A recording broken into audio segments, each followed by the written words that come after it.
ओम शांति। 23 जुलाई 2024। मीठे बच्चे, तुम्हें टाइम पर अपने घर वापस जाना है, इसलिए याद की रफ्तार को बढ़ाओ। इस दुखधाम को भूल शांति धाम और सुख धाम को याद करो। प्रश्न: कौन सा एक गुह्य राज तुम मनुष्य को सुनाओ तो उनकी बुद्धि में हलचल मच जाएगी? उत्तर: उन्हें गुह्य राज सुनाओ कि आत्मा इतनी छोटी बिंदी है, उसमें फॉर एवर पार्ट भरा हुआ है, जो पार्ट बजाती ही रहती है, कभी थकती नहीं। मोक्ष किसी को मिल नहीं सकता। मनुष्य बहुत दुख देखकर कहते हैं मोक्ष मिले तो अच्छा है, लेकिन अविनाशी आत्मा पार्ट बजाने के बिना रह नहीं सकती। इस बात को सुनकर उनके अंदर हलचल मच जाएगी, क्योंकि मनुष्य इतना दुखी है, तो जब बताएंगे कि मोक्ष मिल ही नहीं सकता है, तो फिर उनके अंदर हलचल इस बात का मचेगी कि फिर इस दुख से कैसे निकले। हमेशा थोड़ी दुख में रह पाएंगे, क्योंकि उनके बुद्धि में ये है कि मोक्ष मिल जाने से दुख नहीं मिलेगा, और तब जाके वो उस रास्ता को ढूंढेंगे कैसे हम दुख से छूट सकते हैं। ओम शांति। मीठे मीठे रूहानी बच्चों को बाप समझाते हैं, यहाँ तो है रूहानी बच्चे। बाप रोज रोज समझाते हैं बरोबर इस दुनिया में गरीबों को कितना दुख है। अभी ये फ्लड्स आदि होती है तो गरीबों को दुख होता है, उनके सामान आदि का क्या हाल हो जाता है। दुख तो होता है ना, अपार दुख है। तो बाबा फोकस करा रहा है कि कितना दुख है इस दुनिया में।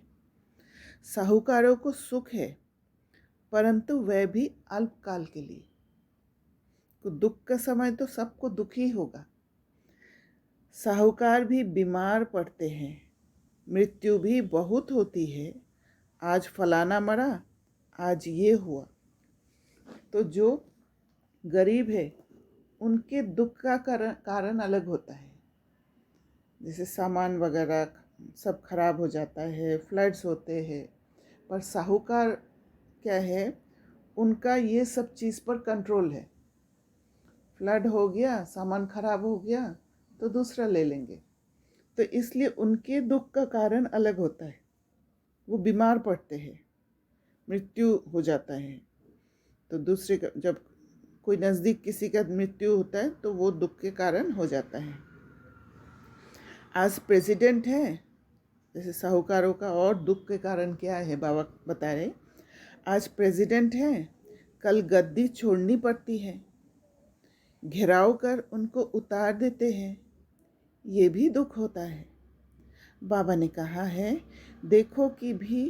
दुखों की भी लिस्ट निकालो, किस किस प्रकार के दुख है इस दुखधाम में। जब दुखों के लिस्ट निकालेंगे किस किस प्रकार के दुख इस दुखधाम में है, तो ये भी दिखाई देगा कि कैसे सुख से धीरे धीरे परिवर्तन दुख की तरफ आया है। तुम बच्चे सुखधाम को भी जानते हो, दुनिया कुछ भी नहीं जानती। दुखधाम सुखधाम की भेंट वे नहीं कर सकते। बाप कहते हैं तुम सब कुछ जानते हो, ये मानेंगे कि बरोबर कहते सच है। यहाँ जिसको बड़े बड़े मकान हैं, एरोप्लेन आदि है, वे समझते हैं कलयुग को अजुन 40,000 वर्ष चलना है, बाद में सतयुग आएगा। घोर अंधियारे में है ना, नॉलेज नहीं है, जहाँ नॉलेज का लाइट नहीं है वहाँ अंधेरा है। अब उन्हों को नज़दीक ले आना है, बाकी थोड़ा समय है। कहाँ लाखों वर्ष कहते हैं, कहाँ तुम 5,000 वर्ष सिद्ध कर बतलाते हो। ये 5,000 वर्ष के बाद चक्र रिपीट होता है। ड्रामा कोई लाखों वर्ष का थोड़े ही होगा। तुम समझ गए हो जो कुछ होता है वह 5,000 वर्ष में होता है। तो यहाँ दुख धाम में बीमारियाँ आदि सब होती हैं। तुम तो मुख्य थोड़ी बातें लिख दो। स्वर्ग में दुख का नाम भी नहीं। अब बाप समझाते हैं मौत सामने खड़ा है। ये वही गीता का एपिसोड चल रहा है।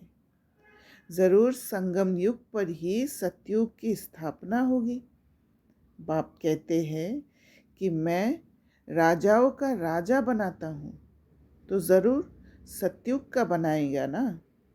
बाबा अच्छी रीति समझाते हैं।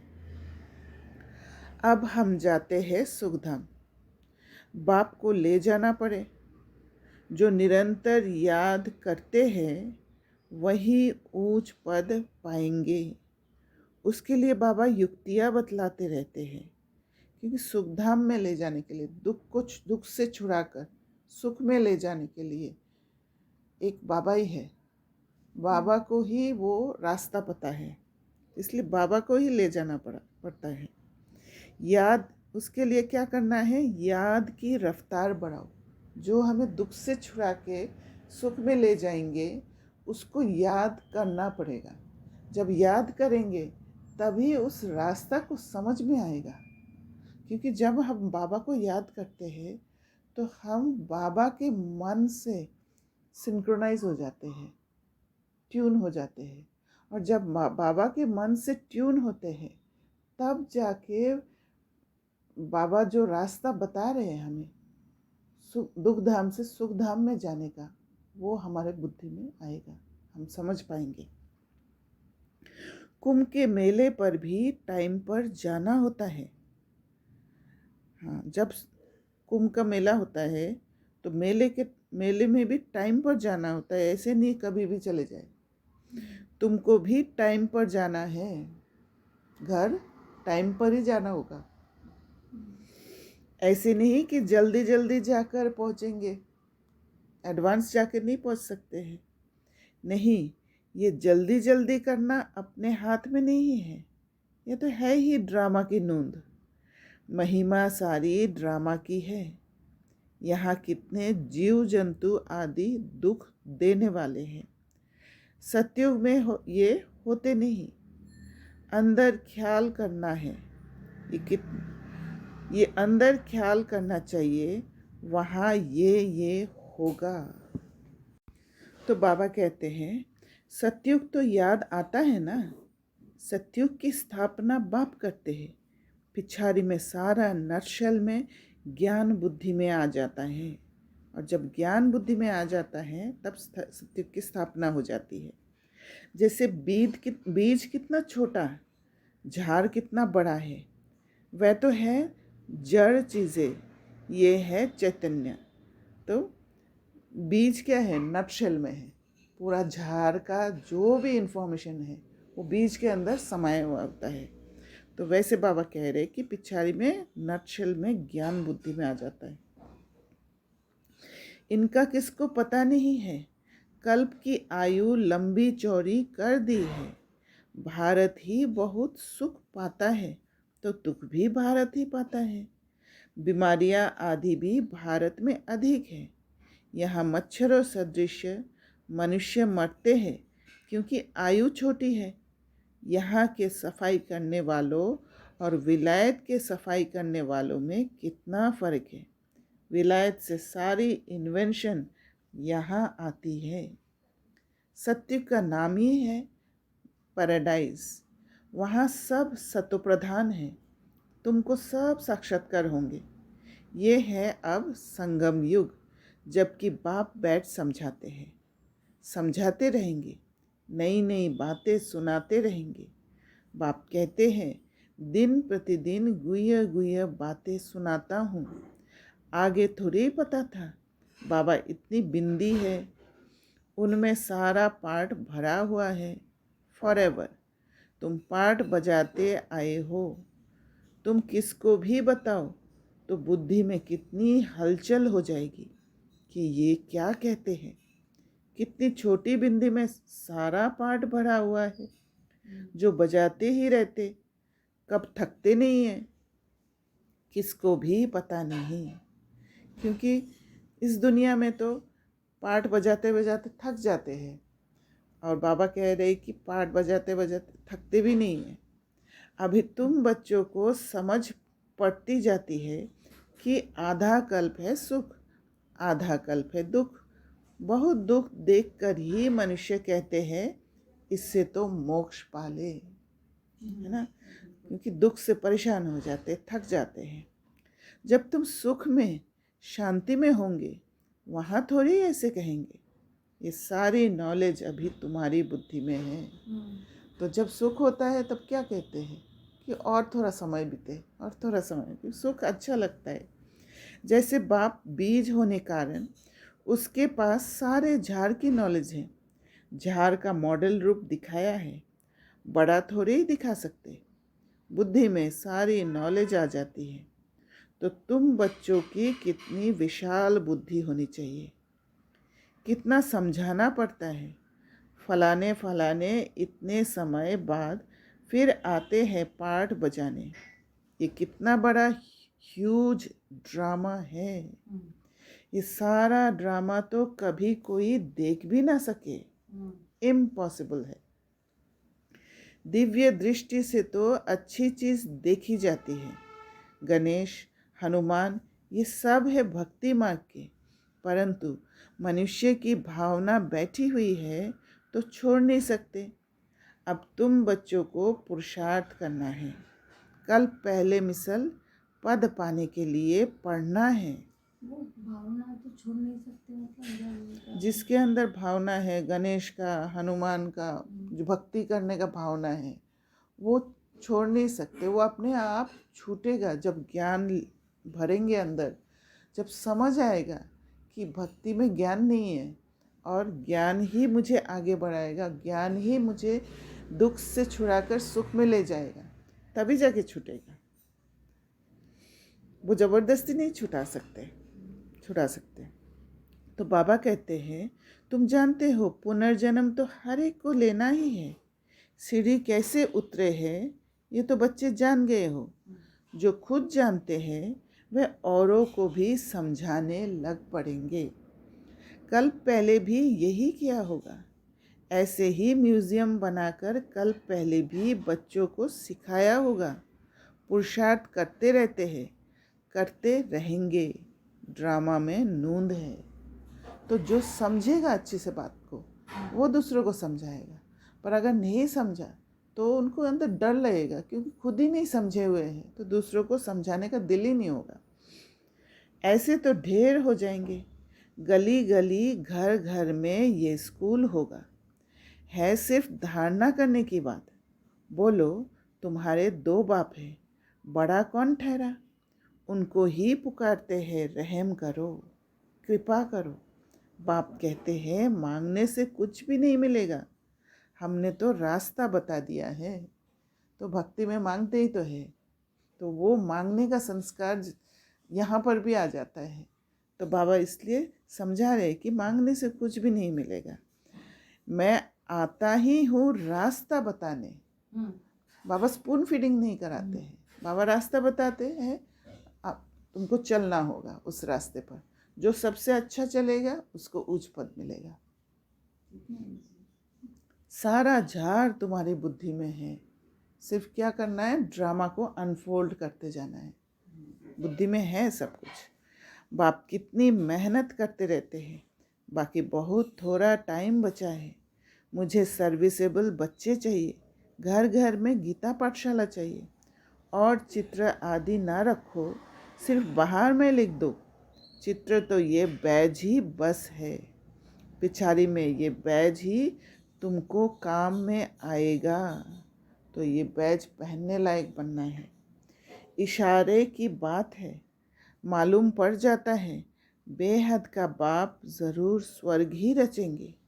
तो बाप को याद करेंगे तब तो स्वर्ग में जाएंगे ना। ये तो समझते हो हम पतित हैं, याद से ही पावन बनेंगे और कोई उपाय नहीं। स्वर्ग है पावन दुनिया, स्वर्ग का मालिक बनना है तो पावन ज़रूर बनना है। स्वर्ग में जाने वाले फिर नरक में गोते कैसे खाएंगे? इसलिए कहा जाता है मन मना भव। बाबा को याद करते रहना है। बेहद के बाप को याद करो तो अंतमति सोगति होगी। स्वर्ग में जाने वाले विकार में थोड़े जाएंगे। भक्त लोग इतना विकार में नहीं जाते। सन्यासी भी ऐसे नहीं कहेंगे पवित्र बनो, क्योंकि खुद ही शादियां कराते हैं। वह गृहस्थियों को कहेंगे मास मास में विकार में जाओ। ब्रह्मचर्यों को ऐसे नहीं कहेंगे कि तुम्हें शादी नहीं करना है, क्योंकि उसका कंसेप्ट ही उनको पता नहीं है और वो उनका धंधे में ही इंक्लूडेड है। तुम्हारे पास गंधर्वी विवाह करते हैं, फिर भी दूसरे दिन खेल खलास कर देते, क्योंकि पावर ही नहीं है, ताकत ही नहीं है पवित्रता धारण करने का। माया बहुत कशिश करती है, माया का अट्रैक्शन होता है, तो भी पवित्र बनने का पुरुषार्थ इस समय ही होता है। फिर है प्रारब्ध, वहाँ तो रावण राज्य ही नहीं, क्रिमिनल ख्यालात ही नहीं होती, क्रिमिनल रावण बनाता है, सिविल शिव बाबा बनाते हैं। ये भी याद करना है। घर घर में क्लास होगा तो सब समझाने वाले बन पड़ेंगे। घर घर में गीता पाठशाला बनाए, घर वालों को सुधारना है, ऐसे वृद्धि होती रहेगी। तो जैसे जैसे घर घर में पाठशाला होगा और पढ़ाने वाला धारणा कर लेंगे तो फिर ऐसे सुधार मतलब घर वाले जो होते हैं वो सुधरने लग जाएंगे और ऐसे वृद्धि होते जाएगा। साधारण और गरीब वह जैसे हमजिन्स ठहरे। बड़े बड़े आदमियों को छोटे छोटे आदमियों के सत्संग में आने में भी लज्जा आएगी, क्योंकि सुना है ना जादू है, भाई बहन बनाती है। क्योंकि जो बड़े बड़े आदमी हैं ना, पैसे वाले आदमी हैं, उनका परसेप्शन ही अलग होता है। वो नहीं समझ पाते बातों को, क्योंकि जब पैसे ज़्यादा होता है तो अहंकार होता है। ऐसे लगता है कि हमारे पास पैसे है, पैसे से हम कुछ भी कर सकते हैं, तो उनके अंदर इतना नीड नहीं होता है। अरे ये तो अच्छा है ना, गृहस्थी में कितने झंझट होते हैं, फिर कितना दुखी होते हैं। ये है ही दुख की दुनिया, अपार दुख है, फिर वह सुख भी अपार होगा। तुम कोशिश करो लिस्ट बनाने की, 25-30 मुख्य मुख्य दुख की बातें निकालो। बेहद के बाप से वर्षा पाने के लिए कितना पुरुषार्थ करना चाहिए, बाप इस रथ द्वारा हमको समझाते हैं। ये दादा भी स्टूडेंट है, देहधारी सब स्टूडेंट है। देहधारी ऐसे नहीं है कि हमेशा ही टीचर है। टीचर इसलिए बनना पड़ता है कि पढ़ाने वाला भी कोई होना चाहिए, पर देहधारी सब स्टूडेंट है। माना ऐसे नहीं है कि मैं सब कुछ जानता हूँ। टीचर पढ़ाने वाला है विदेही, तुमको भी विदेही बनाते हैं। इसलिए बाप कहते हैं शरीर का भान छोड़ते जाओ। ये मकान आदि कुछ भी नहीं रहेगा, वहाँ सब कुछ नया मिलना है। पिछाड़ी में तुमको बहुत साक्षात्कार होंगे, ये तो जानते हो। उस तरफ विनाश बहुत हो जाएगा एटॉमिक बॉम्ब्स से। यहाँ के लिए है रक्त की नदियाँ, इसमें टाइम लगता है। यहाँ का मौत बड़ा खराब है, यह अविनाशी खंड है। नक्शे में देखेंगे हिंदुस्तान तो एक जैसे कोना है। ड्रामा अनुसार यहाँ उनका असर आता ही नहीं है। यहाँ रक्त की नदियाँ बहती है, अभी तैयारियाँ कर रहे हैं। हो सकता है पिछाड़ी में इनको बॉम्ब्स भी लोन देंगे। बाकी वह बॉम्ब्स जो फेंकने से ही दुनिया ख़त्म हो जाए वह थोड़ी ही लोन पर देंगे, हल्की क्वालिटी के देंगे। काम की चीज़ थोड़ी ही किसको दी जाती है। विनाश तो कल पहले मिसल हो ही जाना है। तो फॉरेन में क्या होगा, बॉम्ब्स द्वारा विनाश होगा और इंडिया में सिविल वॉर होगा। नई बात नहीं, अनेक धर्म विनाश, एक धर्म की स्थापना। स्थापना करना है, एक देवी देवता धर्म का ही स्थापना होगा, तो बाकी धर्म का विनाश होना ही है। भारत खंड कभी विनाश को नहीं पाता है, कुछ तो बचने की ही है। सब मर जाए फिर तो प्रलय हो जाए। दिन प्रतिदिन दिन तुम्हारी बुद्धि विशाल होती जाएगी, तुमको बहुत रिगार्ड रहेगा।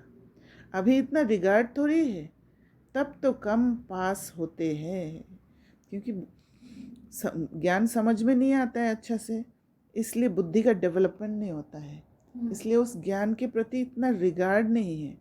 जैसे मुरली का समय या योग का समय, उसको कंप्रोमाइज़ कर लेते हैं, है ना, रिगार्ड नहीं होते हैं। तो बाबा कहते हैं बुद्धि में आता नहीं है, कितनी सजाएं खानी पड़ेगी, फिर आएंगी भी देरी से। गिरते हैं तो फिर की कमाई चट हो जाती है। हाँ, क्योंकि बुद्धि में जब किसी को ज्ञान देते हैं, ज्ञान जब देते हैं तो उनको बुद्धि में नहीं आता है कि ये ज्ञान को फटाफट मुझे लेना है, तो वो क्या करते हैं, वो इसका रिगार्ड नहीं रखते हैं, वो सुन के आते ही नहीं है। फिर क्या होता है, बहुत दिन बाद जब बहुत दुख होता है तब समझ में आता है हाँ मुझे ज्ञान लेना चाहिए, तो देरी से आते हैं। और अगर गिरते हैं तो फिर की कमाई चट हो जाती है। अगर ज्ञान लेने के बाद फिर गिर जाते हैं, ये दो बातें हो सकता है। एक तो ज्ञान का रिगार्ड नहीं हुआ तो आत्मा देरी से आएगी ज्ञान में, और दूसरी बात है ज्ञान लेने के बाद भी अगर रिगार्ड नहीं हुआ तो गिरते हैं, और गिरने से जितना भी कमाई किया है वो चट हो जाते हैं, काले के काले बन जाएंगे। फिर वे खड़े हो ना सके, क्योंकि ताकत नहीं रहेगा, खड़ा कैसे होंगे। कितने जाते हैं, कितने जाने वाले भी हैं, खुद भी समझ सकते हैं। इस हालत में शरीर छूट जाए तो हमारी क्या गति होगी, है ना। ज्ञान नहीं लेने से और ज्ञान बाबा की याद बुद्धि में नहीं ठहरने से उसी समय शरीर छूट जाए तो क्या हालत होगा। समझ की बात है ना। बाप कहते हैं तुम बच्चे हो शांति स्थापन करने वाले, तुम्हारे में भी अशांति होगी तो पद भ्रष्ट हो जाएगा। तो कौन सा संस्कार के कारण मन में अशांति होता है, उसको अच्छा से देखकर इंट्रोस्पेक्ट कर कर उसकी सफाई करते जाना है, प्योर होते जाना है। किसको भी दुख देने की दरकार नहीं है। बाप कितना प्यार से सबको बच्चे बच्चे कहकर बात करते हैं। बेहद का बाप है ना। सारी दुनिया की इसमें नॉलेज है, तब तो समझाते हैं इस दुनिया में कितने प्रकार के दुख है। तो बाबा कहते हैं किसको भी दुख देने की दरकार नहीं है। बाप कितना प्यार से सबको बच्चे बच्चे कहकर बात करते हैं। बेहद का बाप है ना, क्योंकि बेहद का बाप सबको सब आत्माएं उनके बच्चे हैं। सारी दुनिया की इसमें नॉलेज है, तब तो समझाते हैं इस दुनिया में कितने प्रकार के दुख हैं। ढेर दुख की बातें तुम लिख सकते हो, जब तुम ये सिद्ध कर बताएंगे तो समझेंगे कि ये बात तो बिल्कुल ठीक है। क्योंकि लोग क्या है कि ये भी समझ नहीं पा रहे कि इतना दुख है ना, दुख को ही अपना लिया है। तो इसको सिद्ध करके बताना होता है कि देखो कितना दुख है। जब दुखों के लिस्ट होंगे, जब समझाएंगे कि ऐसे कितना दुख में, कहाँ तक इस दुख में रहोगे, मोक्ष में भी नहीं मिलेगा, तब जाके उनको समझ में आएगा। ये अपार दुख तो सिवाय एक बाप के और कोई दूर कर नहीं सकते। तो दुख जो है वही नरम जगह है, है ना। जब वो नरम जगह का समझ देंगे कि इतना दुख है और इस दुख से छुड़ाने वाला एक बाप ही है, तब जाके उनको समझ में आएगा। दुखों की लिस्ट होगी तो कुछ ना कुछ बुद्धि में बैठेगा, बाकी तो सुना अनसुना कर देंगे, है ना। सुन लेंगे, सुन के अच्छा ठीक है करके चले जाएंगे। उनके लिए ही गाया जाता है रीढ़ भेड़, भेड़ क्या जाने साज से। बाप समझाते हैं तुम बच्चों को ऐसा गुलगुल बनना है। ये बुद्धि नहीं है ना, तो बुद्धि नहीं होने के कारण वो आपने देखा है कि बहनें जिसको कितना दुख होता है, कितना उनको पढ़ाई नहीं कराते हैं, घर में बिठा के चूल्हा संभालना, बच्चों को देखना, और विधवा होने से क्या क्या रीति रिवाज कराते हैं उस एक बहन को। वो लोग क्या करते हैं, उनमें ताकत नहीं होने के कारण जो भी करते हैं, अगर घर वाले सास वगैरह अत्याचार भी करते हैं उसको सहन करते रहते हैं और उनको बोलने से भी बोलते क्या करें, करना तो पड़ेगा ही, एक्सेप्टेड है उनके लिए। तो इसीलिए उनके आगे ये समझ देना है कि दुख से छूटने का रास्ता है, तब जाके उनके अंदर जागेगा कि दुख से मैं छूटना चाहती हूँ, ये बात आएगा। जब वो चाहत आएगा तभी वो कदम आगे बढ़ेंगे। कैसे छूटेगा? कैसे छूटेंगे? रास्ता बता रहे हैं ना बाबा, ज्ञान को समझना पड़ेगा, तब कदम बाहर रखेंगे। सहन तो तब भी करेंगे नहीं, क्या सहन करेंगे? ट्रांसफॉर्म करेंगे ना, तरीका समझेंगे, सप्रेस नहीं, तरीका समझेंगे कि कैसे मैं दुख से छूट सकती हूँ, क्योंकि बुद्धि खुलेगा और धीरे धीरे इतना फील भी हाँ, क्लेवर बनेंगे, चालाक होंगे। तो कोई अशांति गंदगी नहीं होनी चाहिए। अशांति फैलाने वाले देह अभिमानी ठहरे, उनसे दूर रहना है, छूना भी नहीं है। अच्छा, मीठे मीठे सिकिलदे बच्चों प्रति माता पिता बाप दादा का याद प्यार और गुड मॉर्निंग। रूहानी बाप की रूहानी बच्चों को नमस्ते। हम रूहानी बच्चों की रूहानी बाप दादा को याद प्यार, गुड मॉर्निंग और नमस्ते। धारणा के लिए मुख्य सार, पहला पॉइंट, जैसे पढ़ाने वाला टीचर विदेही है, टीचर एक ही है, चाहे देहधारी भी पढ़ा रहे हैं, वहाँ टीचर एक ही है। उसे देह का भान नहीं, ऐसे विदेही बनना है। ऐसे विदेही बनने से ही उससे कनेक्ट होके प्रॉपर लर्निंग दे सकते हैं। शरीर का भान छोड़ते जाना है। क्रिमिनल आई को बदल सिविल आई बनानी है। दूसरा पॉइंट, अपनी बुद्धि को विशाल बनाना है। सजाओं से छूटने के लिए बाप का व पढ़ाई का रिगार्ड रखना है। कभी भी दुख नहीं देना है, अशांति नहीं फैलानी है। वरदान, ब्राह्मण जीवन की नेचुरल नेचर द्वारा पत्थर को भी पानी बनाने वाले मास्टर प्रेम के सागर भव। ब्राह्मण जीवन की नेचुरल नेचर, असलियत में जो बाबा ने हमें ब्राह्मण का जीवन दिया है उसका नेचुरल नेचर को समझकर, है ना। ब्राह्मण माना क्या है? प्योरिटी। प्योरिटी सिर्फ शरीर से नहीं, आत्मा में भी प्योरिटी को लाना है। वो है नेचुरल नेचर। जब एकदम स्टेबिलिटी आ जाएगा तो क्या होगा? पत्थर को भी पानी बनाने वाले मास्टर प्रेम के सागर भव। जैसे दुनिया वाले कहते हैं प्यार पत्थर को भी पानी कर देता है, पत्थर को भी पिघाल देते हैं, क्योंकि प्यार सब कुछ, प्यार में सबसे ज़्यादा एनर्जी होता है, ताकत होता है। ऐसे आप ब्राह्मणों की नेचुरल नेचर मास्टर प्रेम का सागर है।